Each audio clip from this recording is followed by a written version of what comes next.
Hello বন্ধুরা, আজ আমি আবার আপনাদের সামনে চলে এলাম আরেকটা রেসিপি নিয়ে। আজ আমি বানিয়ে নেব চিকেন চাপ।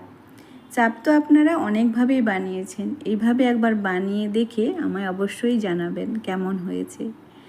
চাপ বানানোর জন্য আমি প্রথমে নিয়ে নেব অল্প পোস্ত, কাজু, মগজদানা, একটা বড় সাইজের পেঁয়াজ, অল্প আদা কুচি, রসুন আর 4-5টা কাঁচা লঙ্কা দিয়ে একটা সুন্দর মিহি পেস্ট বানিয়ে নেব।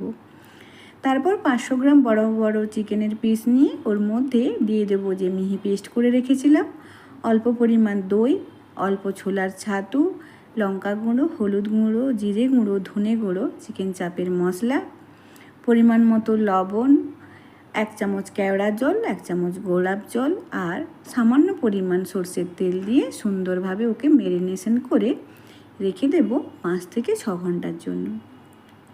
তারপর অল্প পরিমাণ দুধ গরম করে ওর মধ্যেও সামান্য কেশর দিয়ে ওকেও আমরা রেখে দেব 5 থেকে 6 ঘন্টার জন্য ভিজিয়ে। 5-6 ঘন্টা পর একটা কড়াই নিয়ে ওতে অল্প পরিমাণ তেল আর 1 চামচ ঘি দিয়ে গরম করে ওর মধ্যে গোটা গরম মশলার ফোড়ন দিয়ে আমরা একের পর এক চিকেনের পিসগুলোকে ওর মধ্যে দিয়ে দেব। তারপর হালকা হাতে 25 থেকে 30 মিনিট আমরা মিডিয়াম টু স্লো আঁচে একে রান্না করে নেব। আমি সবসময় চেষ্টা করি কিভাবে খুব কম সময়ে অল্প তেল মশলা দিয়ে রান্না হয়ে যায় আর খেতেও যেন খুব ভালো হয়।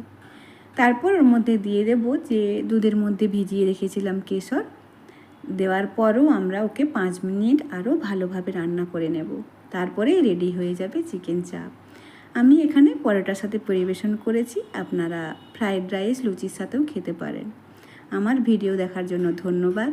ভালো থাকবেন, সুস্থ থাকবেন।